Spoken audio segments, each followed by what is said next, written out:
Good morning, good afternoon, or good evening, wherever you may be, and welcome to today's webinar on how would the opening of China impact on demand for tourism in the Asia-Pacific region. Thank you so much for coming to today's webinar. First, allow me to introduce myself. My name is Pruangkarn. I am the Chief of Staff at the Pacific Asia Travel Association, and I will be your host and moderator for today's webinar. We have some three great speakers from Hong Kong Poly, Euromonitor International, and OAG. But before we get to our presenters, just a couple quick notes. I know many of you are familiar with Zoom, but just as a reminder, at the bottom of your browser, you'll see two functions, chat and Q&A. If you have any questions, feel free to submit your questions using the Q&A function as shown on your screen. However, please don't submit any questions using the chat function. You can use that to say hello. Maybe, if you want to comment on anything you've seen during the presentations, feel free to use the chat function. However, any questions, please use the Q&A function as shown on your screen. And just a quick note about today's agenda. First, we'll start with the presentation from Hong Kong Poly.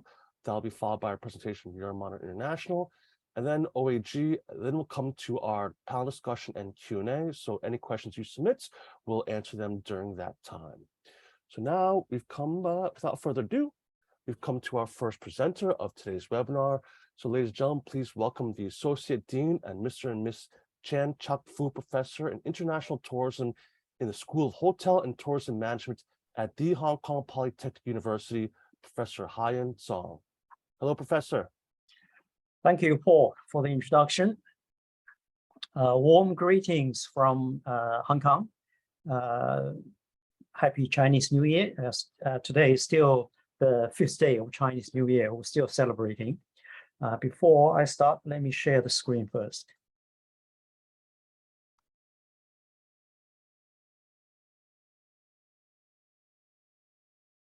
Is screen okay? That looks perfect.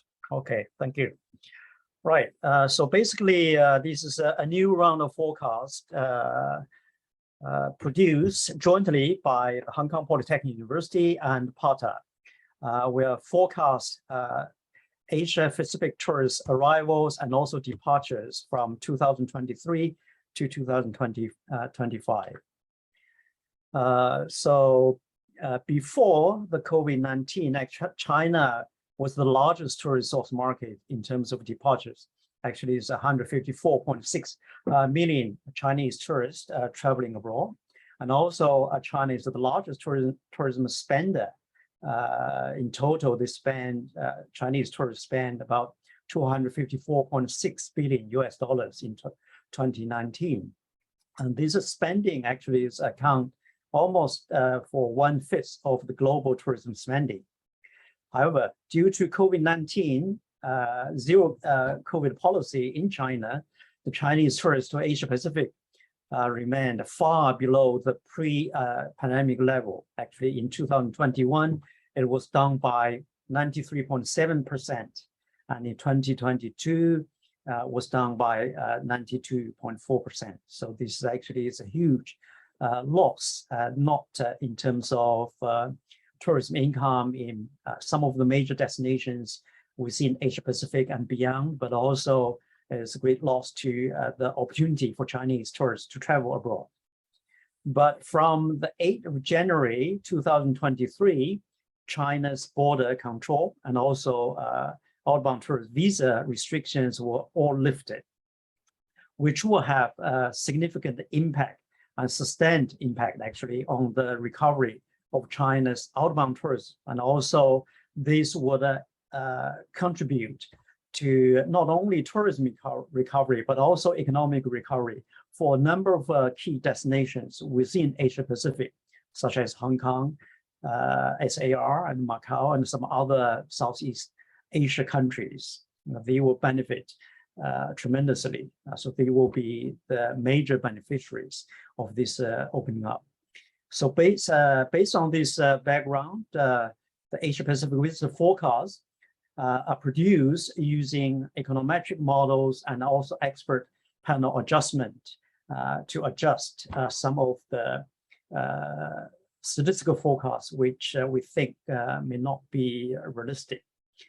But in this presentation, I will pay a particular attention to the influence of the Chinese outbound tourism on the demand for tourism in the major destinations within Asia Pacific. Therefore, my first few slides will be on the outbound Chinese tourists to some of the major destinations within Asia Pacific. And these outbound tourism are measured by departures from China. So very briefly about the methodology. Actually, the methodology was a three-stage approach. Initial stage, stage one, basically is econometric forecast of tourist departures, arrivals, mainly arrivals, because departures is reverse of arrivals, using econometric approach to forecast as baseline forecast.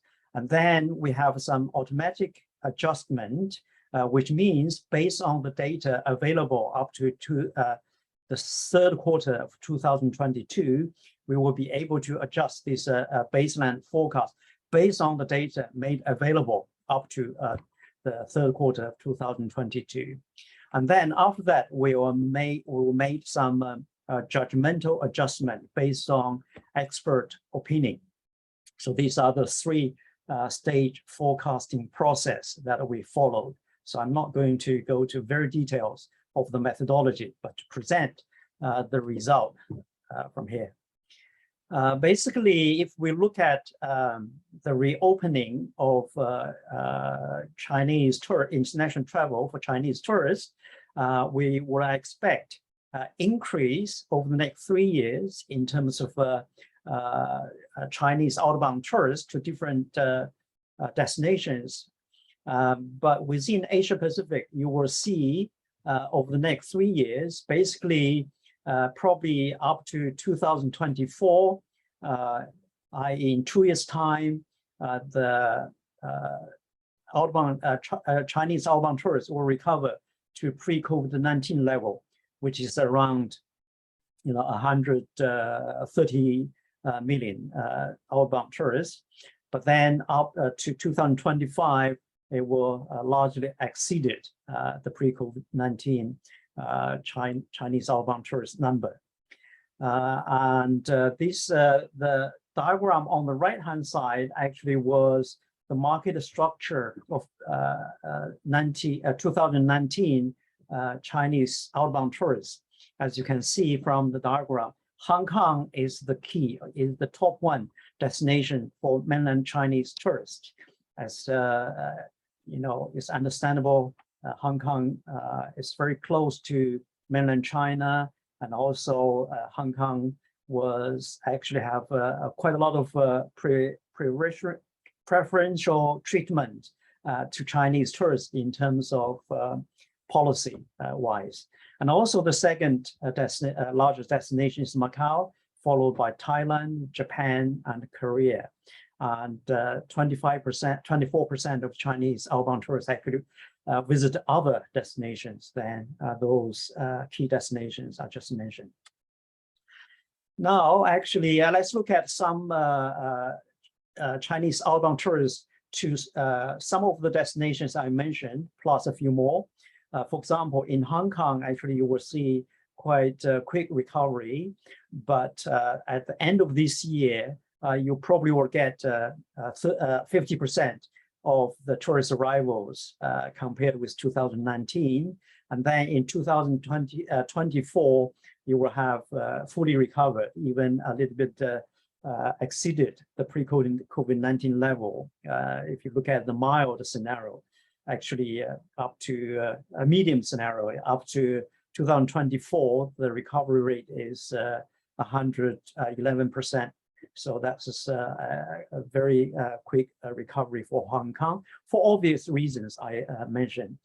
Macau is the same. Macau actually had never been close to mainland China, even during the COVID-19 period, 2021, 2022. Actually, largely Macau was open to tourists from mainland China. So this actually, the recovery is also the same after 2025, as will be fully recovered, and also the number will be higher than pre-COVID-19 level, even in 2024. For Japan and Korea, as I presented earlier, we know Japan and Korea are also two major destinations for outbound Chinese tourists. Japan actually is an interesting case. So if you look at the mild scenario for Chinese outbound tourists to Japan from 2023 to 2025, you can see a huge increase based on the mild scenario. But this is actually complicated by the tensions between China and also Japan. Actually, this may complicate the recovery process. So realistically, probably you will be seeing the medium scenario, i.e. up to 2023 is almost recovered to previous COVID-19 level, and then up to 2025 is a little bit exceeded to the pre-COVID-19 level. To Korea is similar, but the different scenarios, the differences between scenarios actually are much smaller than Japan. But in any case, in 2024, it will return to pre-COVID-19 level. For Thailand, actually, you will see a quite quick recovery in 2023. So by the end of 2023, they will be recovered by more than 50%. And then by 2024, it will probably return roughly about the pre-COVID-19 level. So reach about, more than 10 million Chinese tourists in Thailand, according to the medium scenario. For Singapore, it's similar, but also you will see a little bit of drop after 2024 in terms of arrivals. This may be due to, by that time, the Chinese tourists will be fully confident, so they will travel much more to the long haul market instead of short to medium haul market. And this actually, the same recovery pattern also applied to Indonesia and also Malaysia. So, but those countries, the three different scenarios, actually, they are not very much different. And that's just because apparently these are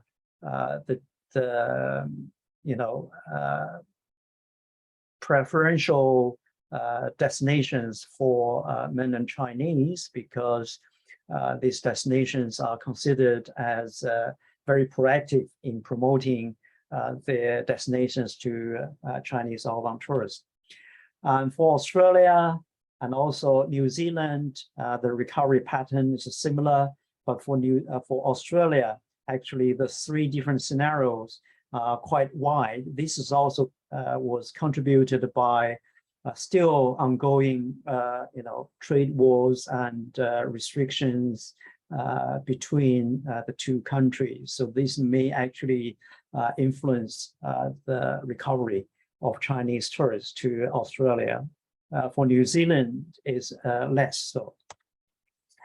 Then in terms of to Middle East, actually Middle East, we only forecast one particular destination, that is Turkey. And you can see the recovery is quite significant as well. Actually, after 2024, it has already returned to the pre-COVID-19 level. So according to the medium scenario. And then for Americas and also South America, North America and also South America, the basically similar recovery pattern. Initially as pretty fast and then gradually slow down over the course. But for America, actually is not recovered to pre-COVID-19 after 2024, end of 2024, according to the medium scenario. And this is understandable because ongoing tensions and trade wars between the two countries. And also Chinese tourists to South Africa grow very fast. And also actually up to 2024, by the end 2024, it is be fully recovered. So in terms of the top destinations for Chinese outbound tourists, in terms of the market structure change, there will be a change between 2022 and 2025.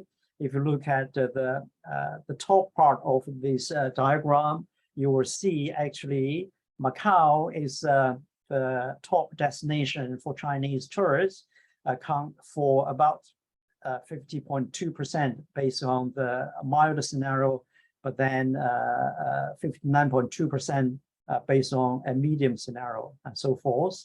And then followed by Vietnam, Korea, USA. Hong Kong actually is only up to number 4 based on the medium scenario. And Malaysia is actually on the top 5 destination as well. Based on a severe scenario, actually in 2024, Thailand is also ranked number 5 in terms of the Chinese tourist arrivals to Thailand. But after 2025, you can see actually the structure will more or less return to the pre-COVID-19 level. Actually, you can see Hong Kong was still number 1 for Chinese tourists, followed by Macau based on the medium scenario. And also Thailand is number 3, followed by Japan and Korea. So it will be returned to the pre-COVID-19 structure in terms of tourist arrivals for those destinations. And so this actually is the structural change over the next 3 years. Now let's go to the tourist arrivals to Asia Pacific. So the previous slides were about Chinese departures to different destinations. Now let's look at the overall tourist arrivals from all over the world to Asia Pacific. So basically, it's already started to recover from 2022. And then in 2023, you would say probably will be around 75% recovered, and 2024 is 106.7% recovery, and up to 2025, based on the medium scenario, is actually 15% more than a pre-COVID-19 level. So this is very encouraging. Actually, this is largely contributed by the reopening of the Chinese source market. And let's go to the sub-regions, for example, to Americas. So this actually, up to 2024, we will see a recovery to the pre-COVID-19 level. It will actually, recovery is 105.78%, reach to 170 million by the end of 2024. So this actually is quite a steady recovery over the next 3 years. And this is the same for Northeast Asia. And actually, Northeast Asia is one of the major destinations within Asia Pacific for tourism from all countries in the world. And up to 2025, you can see tourist arrivals, according to the medium scenario, will reach to 355.2 million arrivals. For South Asia, by 2025, will reach to 18.3 million, based on the medium scenario. That's 50% more than previous COVID-19 level. And for Southeast Asia, actually, this is also one of the major destinations within the region. As you can see, based on the medium scenario, by 2025, it will receive 154.4 million arrivals from different parts of the world. And the recovery rate is 109.7%. based on the medium scenario. Arrivals to Turkey up to 2025, it will be 57.7 million. And also the recovery rate is quite high actually compared with many other destinations. That by 2025, according to the medium scenario, tourist arrivals will be 128.14% of the pre-COVID-19 level. So that's just a quite large increase based on our forecast.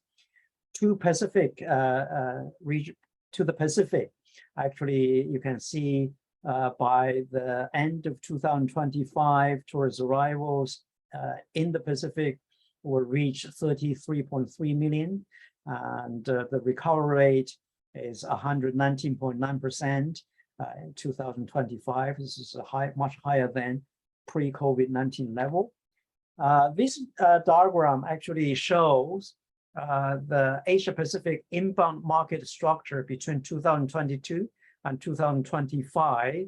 As you can see, in 2022, the ranking actually is USA is #1, followed by Macau, and because Macau has never closed to China, so contribute to the tourist arrivals in Macau. So Macau ranked actually #2, followed by Canada, and then Mexico, UK, and China was ranked #6 because China was opened most of the time during the pandemic period. And then if you look at Hong Kong actually was ranked #15, Korea #10, and Chinese Taipei was #35. But in 2025, based on our forecast, actually you can see China will become #1 destinations within Asia Pacific. Actually will move up 5 places, and that's due to the opening up and also pent-up travel to China will come up or show up after the reopening. And also Hong Kong will move from the 15th place to #2, and the USA will become #3 destinations, and so on and so forth. This actually is quite interesting trend for us to see. And this actually changes largely because the opening up of China to international travel and also to international inbound tourism to China. Okay, so in conclusion, China's reopening will add momentum to tourism recovery in the region. The Chinese outbound tourists, measured by departures, are expected to reach 193.5 million. 150% increase, and also 150.9 million and 121.6 million in the mild, medium, and the severe scenarios, respectively, by 2025. So this is actually it's very encouraging in terms of the arrivals into the region. And China's top outbound destinations will change after the reopening. Actually, Hong Kong, SAR, Macau, and Japan, Thailand, Korea will become the top 5 destinations for Chinese tourists in 2025. This will be the same as 2019. Total visa arrivals in the Asia Pacific will recover to 960.2 million and 788.1 million, and also 600.6 million in the different scenarios, respectively, by 2025. So West Asia will be the destination with the highest recovery. That's Turkey, under the mild scenario and medium scenario over the forecasting period. But under the severe scenario, actually Pacific will recover the fastest, 98.1 million by 2025. So depending on which scenario we are looking at, the recovery rate actually appear to be different. So this is my presentation. I'll be happy to answer any questions you have after all the speakers' presentation. Thank you very much. Very much, Professor Song. Just to answer your question, Philip, yes, his slides will be available. So we will send that out to all of our participants, and they will also be available to all of our members. So all the slides here will be available, but we'll let you know in the follow-up email after the events. So we've come to our next presenter. So thank you very much, Professor Song. We've come to our next presenter. And with that, ladies and gentlemen, please welcome the head of travel research at Euromonitor International. Big round of applause for Ms. Carolyn Bremner. Carolyn, over to you. Thank you, Paul. I'll just share my screen and then we can get started.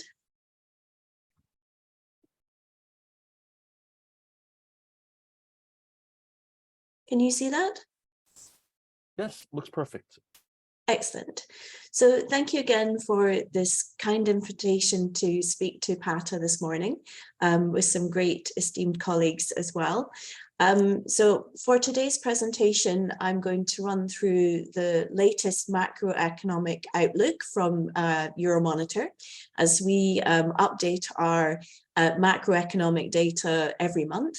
And obviously with the reopening of China, there's some sort of, as Professor Song was saying, some strong momentum in China and the Asia Pacific region. Equally, we'll take a look at the fastest and strongest categories for consumer spending, some new sustainability measures that are taking place in the region, and I also have some brand new research that I'd like to showcase to you that you can take advantage of. So when it comes to the macroeconomic view of the global economy, what we've seen, despite the reopening of China, is that we are seeing a slowdown in the global economy. And so world GDP is forecast to grow at 2.6% in 23. So this is a slowdown from 3.1% last year. So there is this slowing in the economy that's due to the ongoing tensions, the conflict and war in Ukraine and with Russia.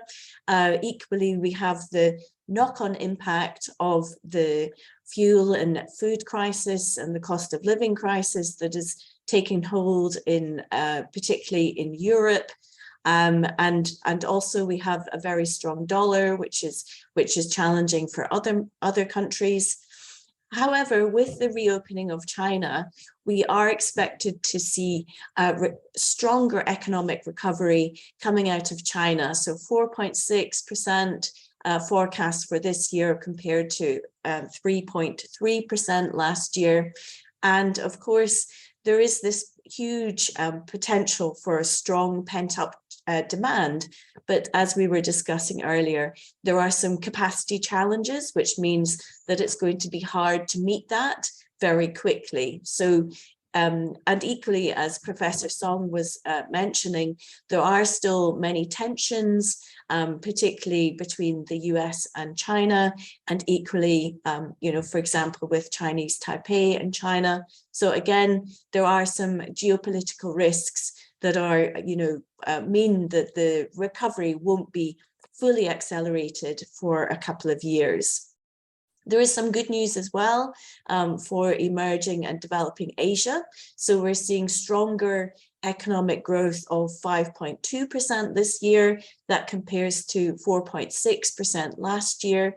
Of course, Asia Pacific was one of the slower regions to open up after COVID, taking a very cautious approach to reopening. But now we see that, travel and tourism is back in the region, and it's really exciting to see how that's going to develop going forward, especially as more capacity is put into the market. And I'm sure Mac will give us the latest update from OEG later on. When it comes to inflation, I mean, it's wherever you look, inflation has increased.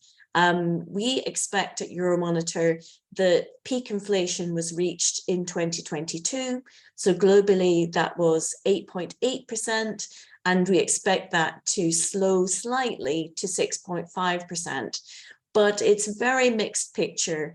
When you look around the world, you see, inflation has tripled in regions such as the EU. I mean, that's just, we've got the highest levels of inflation for decades. So this is extremely challenging For consumers, it's very challenging for tourism businesses as well, particularly as they see their costs rising in terms of not just the price of products such as flights and hotels, but equally, heating them, the challenges in terms of making sure their staff are able to afford, their daily provisions. So again, it's a very challenging piece of or challenging situation that everybody is facing.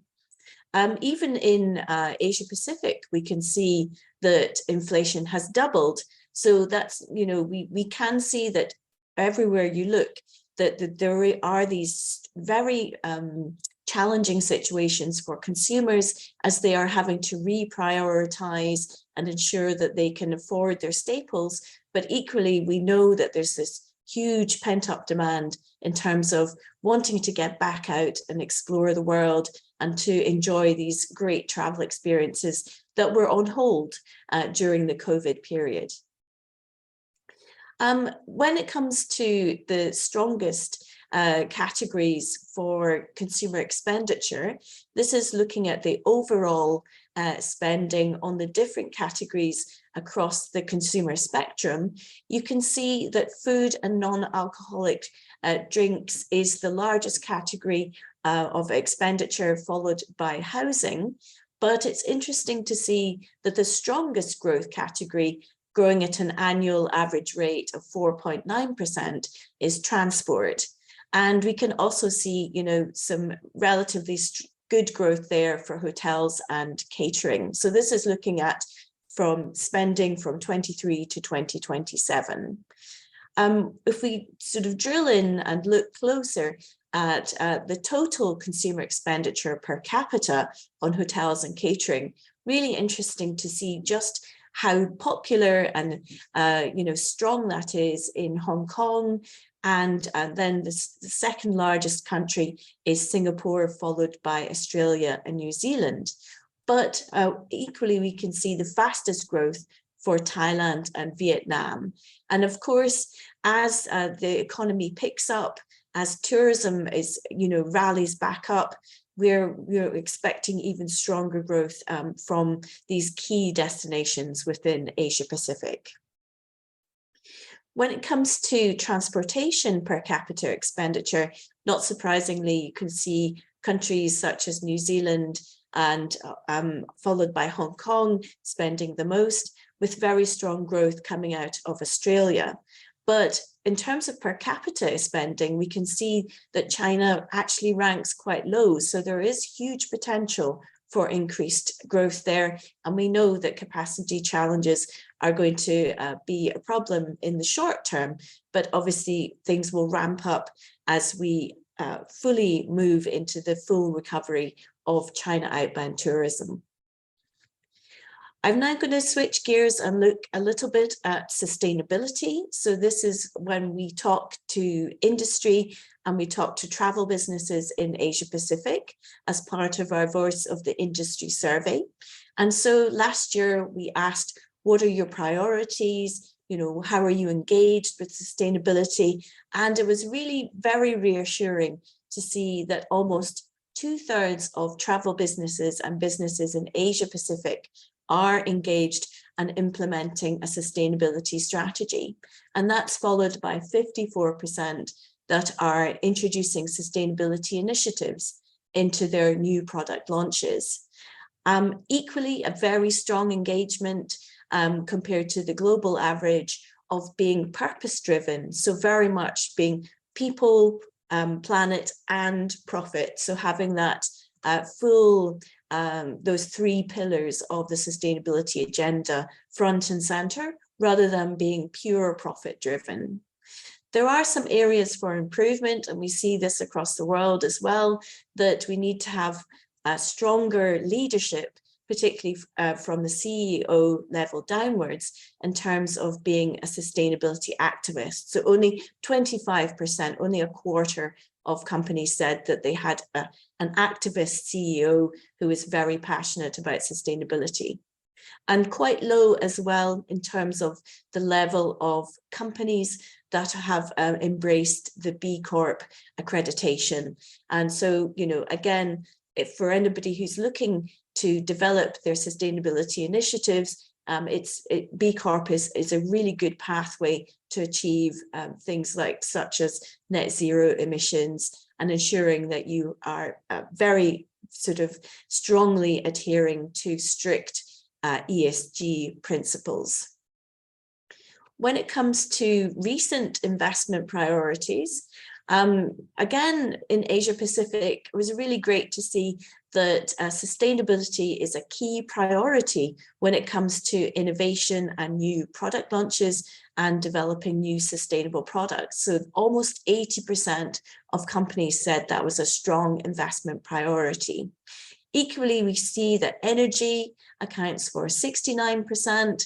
And if anything, the only area that sort of really stuck out for me is that biodiversity is slightly less on the agenda. So, which again, I think sometimes biodiversity seems to be an afterthought, but we know with you know, more and more companies signing up to the biodiversity pledges that this is an area of focus driven by the likes of the World Travel and Tourism Council. So I also wanted to share today that we have just launched our Global Consumer Trends Report. This is a free white paper that you can download from the Euromonitor blog. And every year it's a very large piece of research. So over 100 analysts at Euromonitor have worked on this, including myself. And together we've spent the last 6 months you know, going through ideation sessions, trying to pick out the most resonating and interesting trends that we can see from our industries and from consumers. And we've landed on these sort of 12 areas. And the ones that I felt resonated the most with Asia Pacific are the budgeteers, because as we saw, yes, there is stronger economic growth, but then we have these challenges such as inflation and high interest rates. And so how can we encourage consumers to continue to spend on areas such as travel when they have these increasing costs to deal with? Then, of course, the importance of diversity and inclusion, this very interesting trend on the She Rises and driving equality, gender equality, and especially focusing on women. And then, of course, eco-economic, the importance of embracing sustainability, but making it affordable for those that are interested in it, and also making it and mainstreaming it, which is also very important. And I really loved this last one, which is on Gen Z, so the young and disrupted, and how they're really passionate about creating a really strong brand on social media and in, having a positive impact on the real world. So sustainability also part and parcel, and the importance of aligning your destination and your brand with their values and walking the walk when it comes to social and environmental sustainability. So I'd just like to summarize today. So we can see that, yes, there is a slowdown in the global economy. There is a risk of recession in advanced markets such as North America and Europe. We're even seeing recession forecast for countries in Europe such as Germany, Italy, and potentially the UK as well.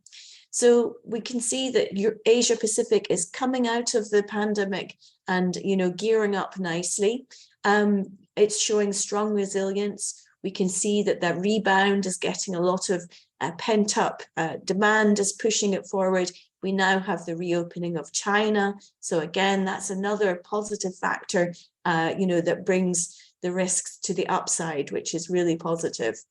However, challenges ahead with the high inflation, with ongoing challenges in the global supply chains, and of course, you know, the ongoing conflict with Ukraine and Russia and the war there, which is again spiking and stoking high inflation globally when it comes to fuel and food.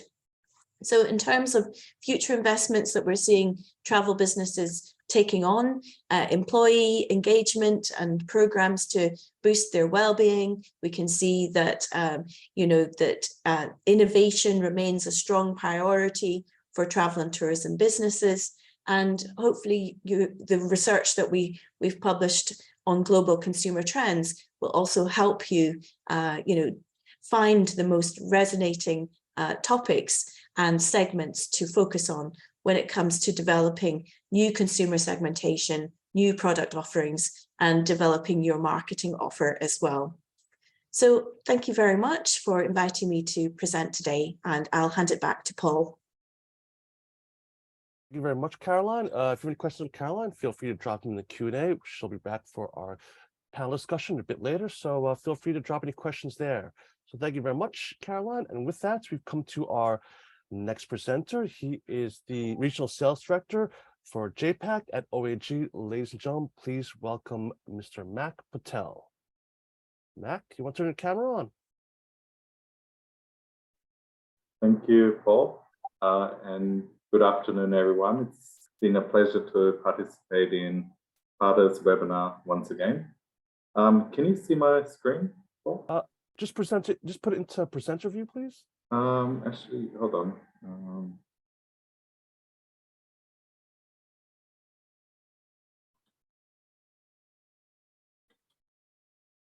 There's a technical issue with this.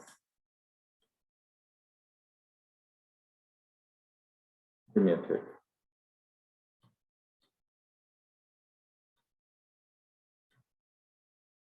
Is that better, Paul, now? Nope. Yeah, I haven't now. Oh, there you go. Okay, there you go. Perfect. Sorry about that. No problem. Oh. Oops, disappeared.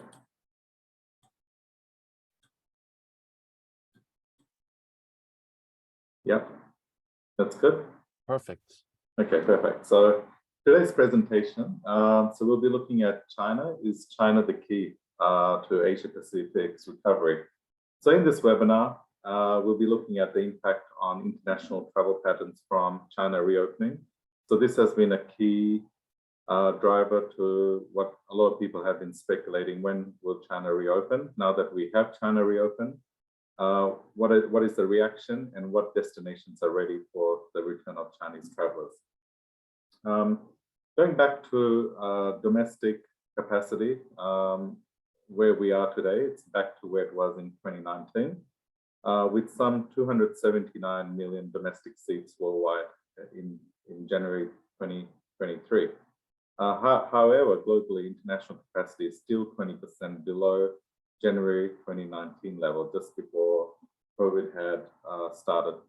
So again, we've got a long way to go, but I think with China reopening and with a measured approach, that will slowly recover as we progress in the next couple of quarters out.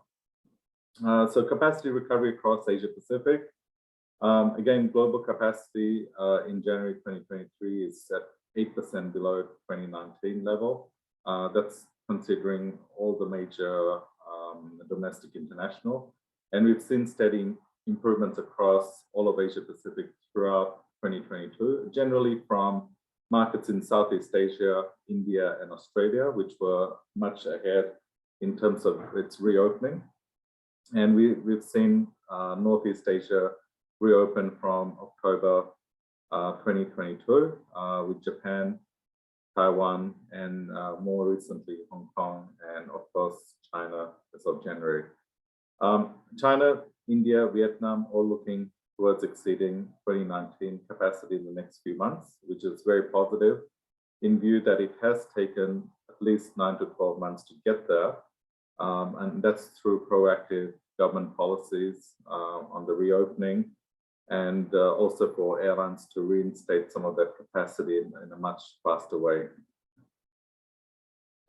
Actions and reactions from China's reopening and responses from elsewhere. So China removed quarantine requirements for inbound travelers from Sunday, 8th of January, so just less than a month recently. Although PCR test within 48 hours of departure is still required. And if you look at that reaction, you would assume that that's quite a normal reopening procedure. When Southeast Asia markets open, we did see PCR tests as a mandatory requirement for travel. So I think once we overcome that sort of initial reopening phase, we will actually see a removal of any testing regime and towards a full broader travel normalcy as we had previously just before pre-COVID back in 2019 level. So numerous countries were imposing new travel rules for Chinese travelers. And if you see the chart that we've included, there's only one country that has actually no entry requirement for Chinese travelers, and that was Morocco. But there are a host of countries that still require negative COVID PCR tests. And that's just a normal, as I mentioned earlier, a normal requirement in any reopening stage of a market, and especially when there's a lot of current wave of cases in China. So there's a bit of proportion that countries are taking. And of course, Chinese travelers are quite comfortable with the need for testing because they've seen that process has been required for other parts of the market. So that's well accepted. And there's a pent-up demand for people to travel. So they will do anything that it takes to travel and get out of their normal domicile they've been locked up in for the last 3 years. Chinese suspension of short-term visas for South Koreans was a tit-for-tat action with impact, although not yet seen on the number of flights yet, because I think when you do scheduling, it does take time to trickle down in terms of your network flows. Thailand reversed its decision to require vaccination evidence. So there was some knee-jerk reaction initially, but the importance of tourism to certain economies, it's very important for them to have a very standard procedure and process not to deter any reopening hiccups from a key source market. So again, if you look at China capacity, looking at domestic capacity as well as international. So domestic, we can see that it's been pretty well defined over the period during the crisis. At one point, flying within domestic China was cheaper than buying a cup of coffee. That was to encourage people to get on airplanes and support the Chinese economy. And aviation is quite massive for China, so that kept that going. But then you may see the graph is going up and down along the way. That's purely because there were lockdowns in certain parts of the cities across China at any given point in time. So if you look at capacity trends international, no immediate surge in foreign airlines looking to add the capacity to China. And that's purely based on market supply demand at this stage, as well as some of the factors on operational consideration from Europe, where flight paths have deviated through the Russian airspace due to the Ukraine war. So that's causing at least 2 hours additional flying time each direction. And when you've got 2 hours added into your flight block, that would translate into additional operating costs, which would translate to higher fares as well as a decrease in profitability as a result of higher fuel costs as well as operating costs diverting through an alternate flight path. Travel from China expected to ramp up from second quarter, especially around Labor Day holiday in early May. So I think all the capacity rebuilding and the confidence of travel will come back into the network, and we will see a lot of Chinese traffic coming back through into short haul and medium haul markets. And when you look at most search destinations, so Hong Kong, Macau obviously would be quite high on the list due to its proximity to the southerly border. But if you look at regional markets, that would be Singapore, Bangkok, Tokyo, and Seoul. So these are the common short-haul markets that are nearby Chinese market, and that's what people feel more comfortable with in terms of traveling on the short to medium haul rather than long haul at this stage. And going back to the importance of Chinese travelers, in 2019, the Chinese travelers made 155 million trips abroad and spent nearly 255 billion, or 14% of global tourism spend. So when we've got a statistics of such magnitude, you can see the importance of this particular source market and the impact that would have on the reopening and the rebuilding of tourism confidence, as well as reaching out in the outbound tourism out of China market to key destinations and the importance of that. But China is also facing significant COVID wave, and I think if you take that into account, each wave can last 2 to 3 months at any given point in time. So I think flights will still be very expensive, and the economy is not performing as it once did. So that would put a lot of pressure on disposable income and discretionary income that people may be willing to spend on expensive trips. So again, that sort of re-emphasizes the point on shorter trips, regional, and as well as medium haul travel. That would be the main target at this stage. Many would-be travelers will require to renew their passports. Visas are taking time to get, and there's something like 30 million passports that have expired. So to get that back into the stream will take some time, and these 30 million represent the pent-up demand in time to come. If you look at international destinations from China, how many of these will come back? So looking at pure direct services from the OAG database, we can say that 196 international destinations were served in January 2019. Of 71 countries served, 14 countries only served by Chinese airlines, 9 only served by foreign airlines. So you can see the magnitude of the service offering that Chinese and foreign carriers have to respective destinations. Chinese carriers operated 57% of all frequencies. And again, this was back in the pre-COVID period. And I think if you look at post-COVID, some of the markets like Australia, where you had different connectivity, may not come back as quickly as one would expect, because I think the situation and the market dynamics are very different at that particular point in time. And the world has changed quite rapidly ever since. Chinese New Year festival, 2 billion trips. So Sunday, 7th of January marked the start of 40-day Chinese New Year period.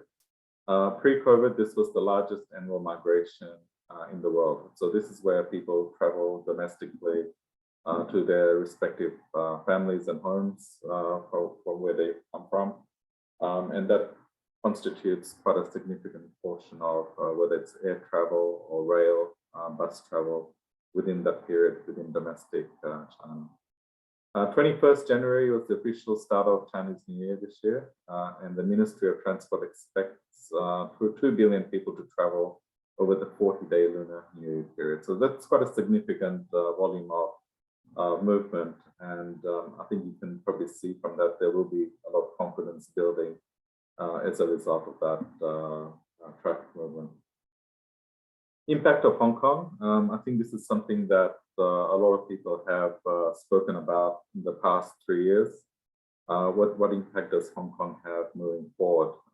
So if you look at Hong Kong's economy, in Q3 of 2022, it shrunk by 4.5%. And that's understandable given the closure of its borders at that time with restricted movement, after declining 1.3% in the preceding quarter. So the good news is that the borders have reopened, all the quarantine restrictions have been removed, and Hong Kong is back in business now. And what that means is there's going to be a surge in traffic between Hong Kong and mainland.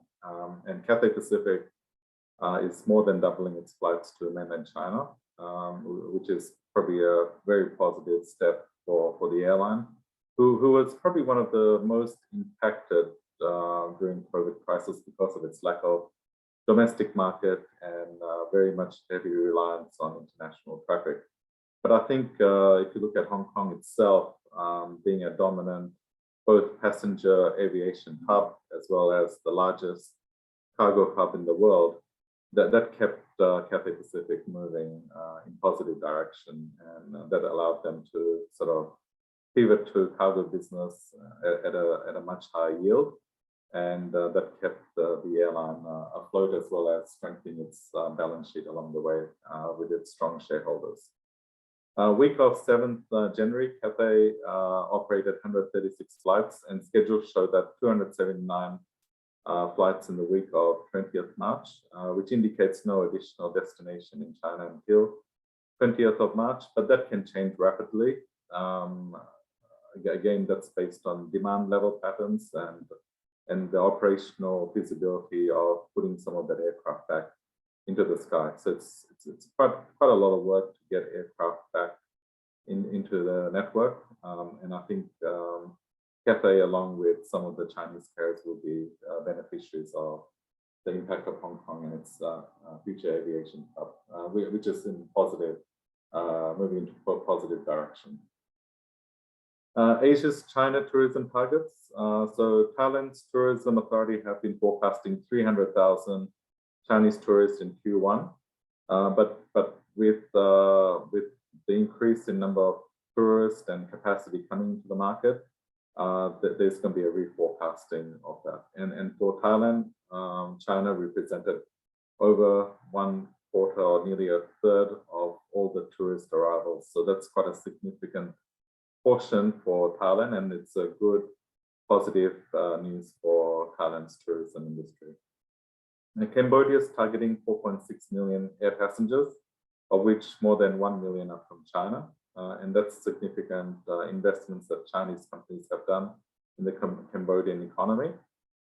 Indonesian projections are for 253,000 Chinese tourists, which is a long way off the 2.07 million in 2019. So again, there will be some reforecasting done as we progress through the next few quarters and as China reopens its international markets and major cities and connectivity patterns.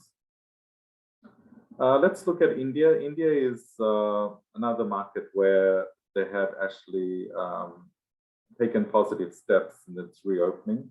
And when you compare India and China, the size of the markets are very similar, but India's aviation is far less sophisticated in that sense that there are much fewer capacity in the market stream, as well as international connectivity that competes pretty much across itself, hubs of Dubai, Doha, and Abu Dhabi.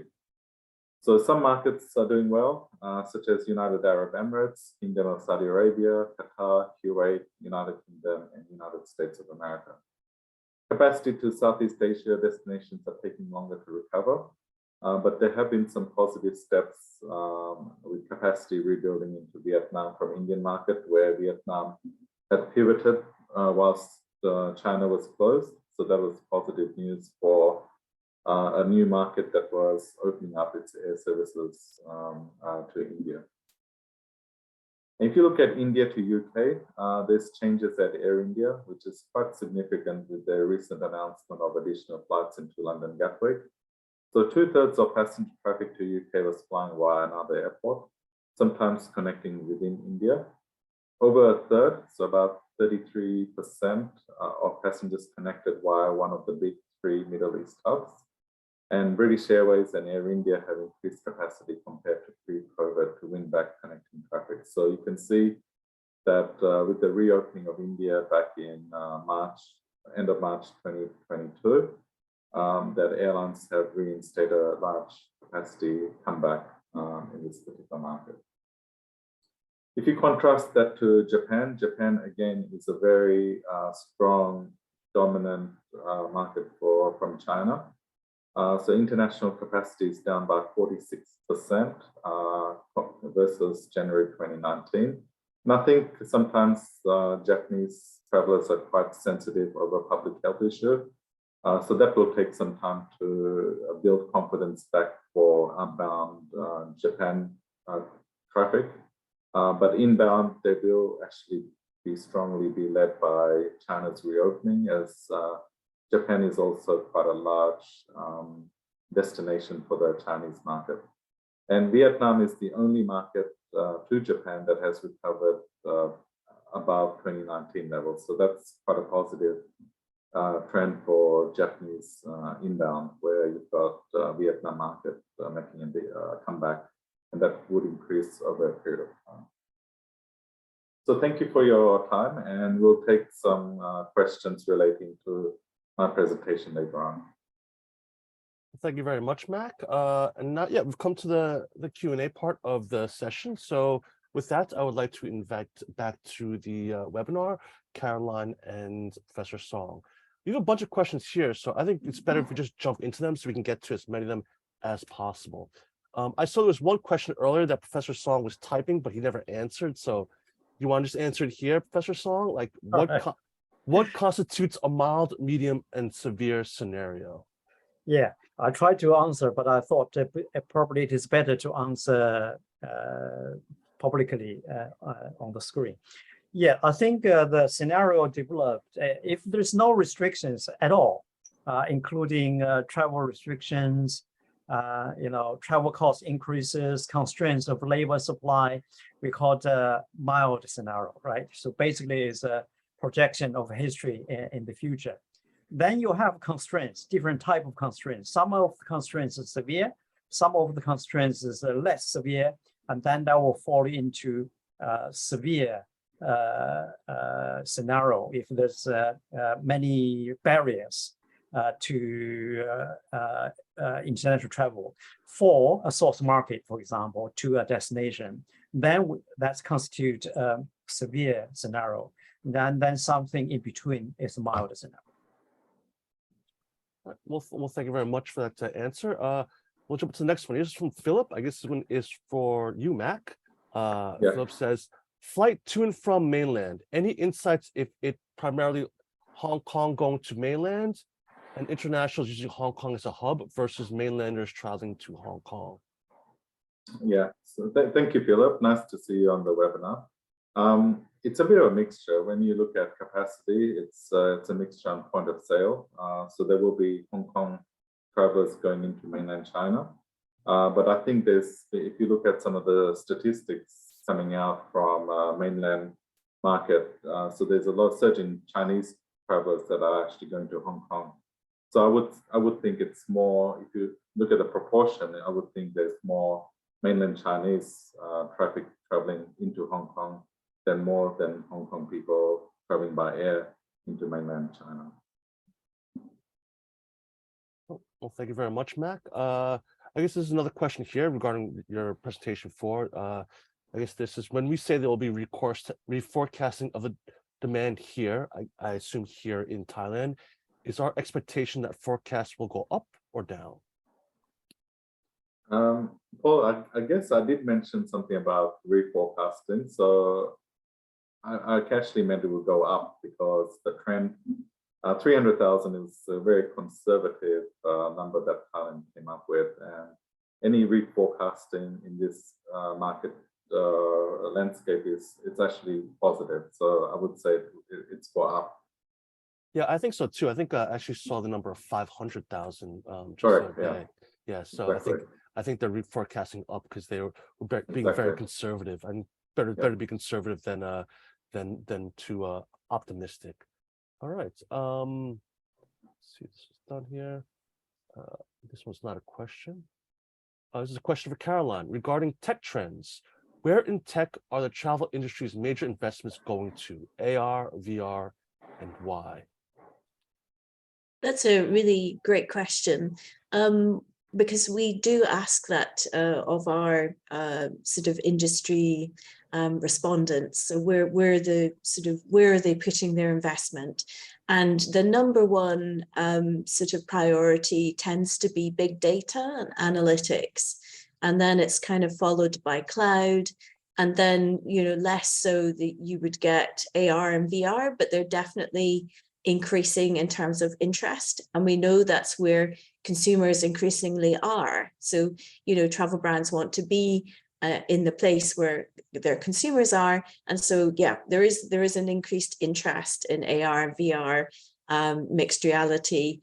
And that takes me on to the topic of the metaverse. I recently wrote a report about the metaverse, and it's definitely a very interesting topic about where consumers will increasingly spend their time, how they will engage with travel brands and destinations in the virtual world, and how that will then unlock new types of opportunities for engagement in the metaverse, but equally unlock sort of benefits in the real world. So I know that's, especially in Asia Pacific, we can see that brands are dipping their toe into the water when it comes to all things metaverse. So yeah, interesting question.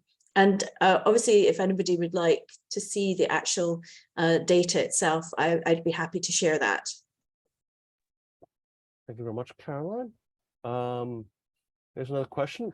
Shall we know more about the most popular areas for travelers in China? Anything else to share? Thank you very much.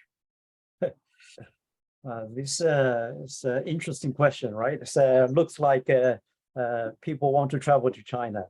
Yeah, I think there's a lot of interesting destinations. Depend on your interests, right? So if you are interested in leisure type of destinations, Hainan province probably is the destination you may want to go to.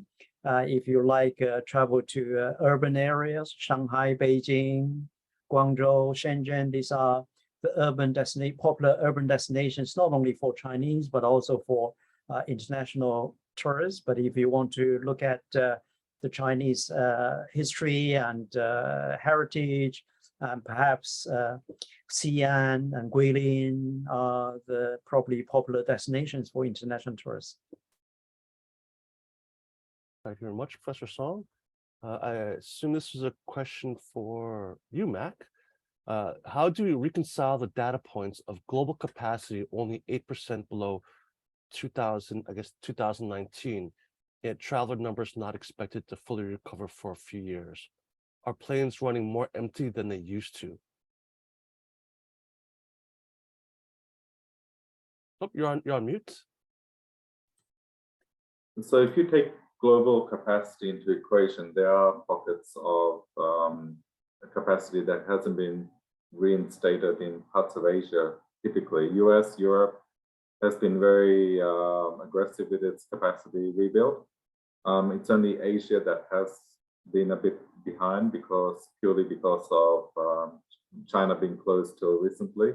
And even with the reopening, that will take some time to rebuild. So while it's 8% below, there have been instances where capacity has gone above 100% for certain markets out there as growth was built into the picture, right?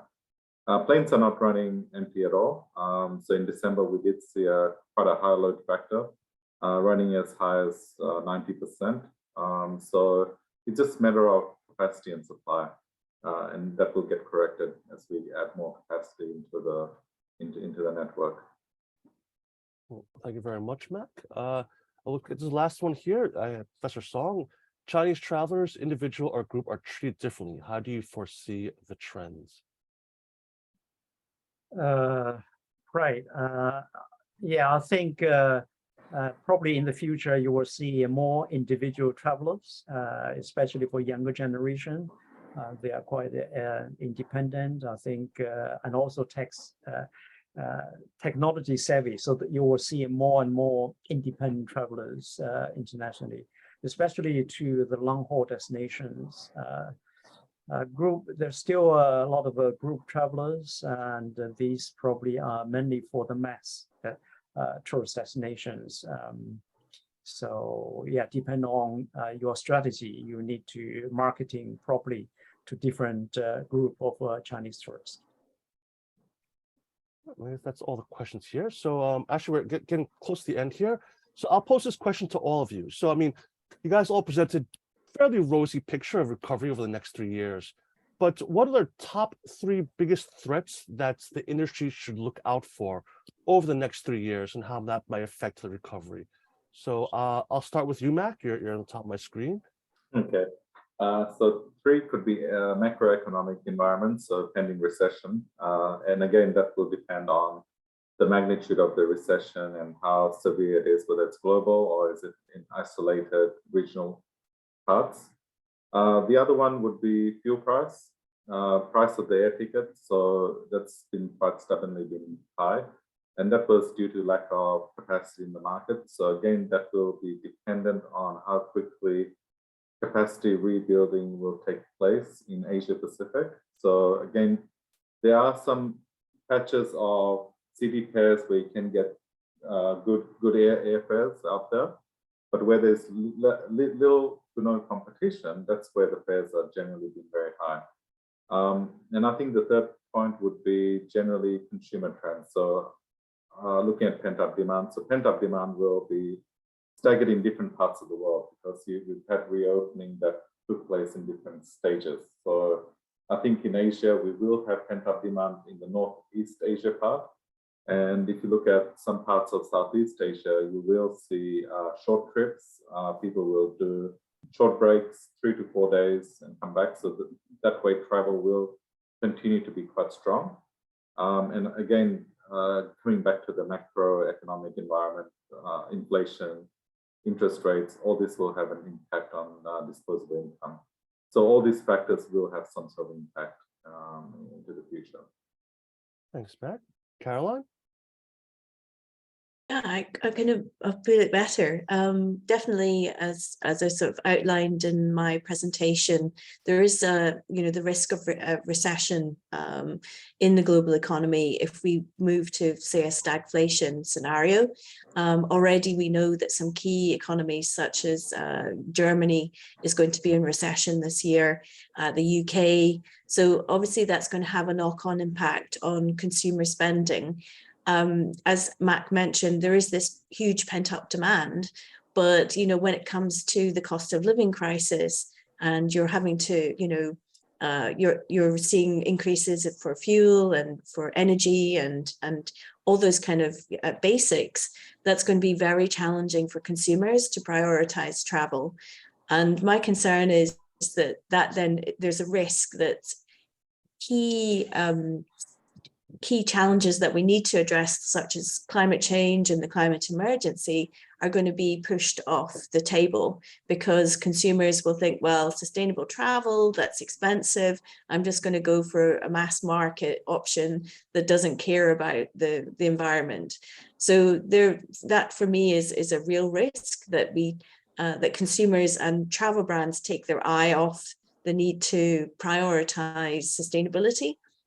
So yeah, that's a bit of a concern from my side, but definitely the pressures that consumers are going to feel are going to be very real. And I'm hearing a lot that people will continue to prioritize travel, but it's not a given, is it? So the worse that the economic crisis is, the more pressure there is on consumers, the less they can spend on travel. Professor Song. Yeah, I agree. All the two speakers, their comments on the risks and challenges. Perhaps on top of what Carolyn has mentioned is the environmental concern. I think there's a need because the demand is so high, especially with China's opening up. And the number of Chinese tourists traveling to different destinations or seeing an increase over the next 2 or 3 years. But then the question is how the industry and also the tourists can work together to travel sustainably and develop, carbon offset products that consumer travelers can choose and to reduce, to contribute to the global warming, carbon dioxide reduction. So these are something that need to, to be emphasized. And the industry and tourists need to work together. The second challenge, I think, is because of the COVID-19, apart from the constraints that has been mentioned earlier, one of the constraints actually is quite serious, is the labor constraint. Actually, the industry has lost a lot of skilled workers due to the lack of demand, and then to return to the pre-COVID-19 level is need a lot of work and also education as well. So this is something that we need to work on as well. And you see very closely being in the education sector as a professor right. at Hong Kong Poly, so you see it first and foremost. We've actually gone a little bit over time, so there's a couple of questions here. Mac, I think one of them you can probably answer. You can type in if you want while I wrap up this. If you guys want to answer that, you can type in the answer to that as well. But thank you guys so much. Thank you, Mac, Caroline, and Professor Song for taking the time out of your busy schedules to be with us here today and presenting during today's webinar. So thank you so much and take care. Hope you guys see you soon. Thank you very much. Thank you, Paul. Okay. Bye. Right. So Thank you for having me. Bye. It's always a pleasure. Always a pleasure having all of you. So let me just do a quick wrap up here. And just remind you, everybody here, presentations will be available after this webinar. We'll send it to everybody as a thank you for joining today's webinar. If you've missed any part of today's webinar, this will be available on demand. We'll also send you the link. So just give us a few days as we prepare all that communications out to all delegates. Of course, the recordings and presentations are available to our members as well. So with that, I would like to just keep you clue you on some upcoming events from PATA. Oops, here. So yes, today's webinar is actually in line with our upcoming release of our Asia Pacific Visitor Forecast. So actually our executive summary will be released in just a few weeks. So I think just the beginning of February. Our full report will be released at the end of February. And then actually we have the individual destination reports that will be released in May. So please do keep an eye out for those reports. We'll of course send the communications out to all our members and both and press this out as well. All those reports will be available on our website at www.pada.org/catalog. As I said, I want to clue in a couple of events we have coming up. Next week, on January 31st, on Tuesday, this is our PATA Youth webinar. You are more than welcome to join us for this webinar. It's on ocean conservation. We have Dimitri Kure from Jet Hotels, Suzanne Etty from Intrepid, and Janine Tewid from Palau Visitors Authority. This is co-organized with our Thailand Bangkok University student chapter in collaboration with Higher Colleges of Technology, Hong Kong Poly, and apologies, I can't read that last logo, so apologies to the third one. So, and also we do have we did announce an event. Actually, we haven't really publicly announced it, but we've already been marketing it. It's our PATA Destination Experience Forum and Marts. We'll be focusing on several subjects during this event: responsible tourism, gastronomy tourism, ecotourism, as well as wellness, in particular outdoor sensory activities. This is also a mart. So if you are an adventure seller or an adventure buyer, you can sign up for this event today. There'll be one-on-one meetings. Of course, there is a super early bird rate. This is available till February 15th. It's 15% off.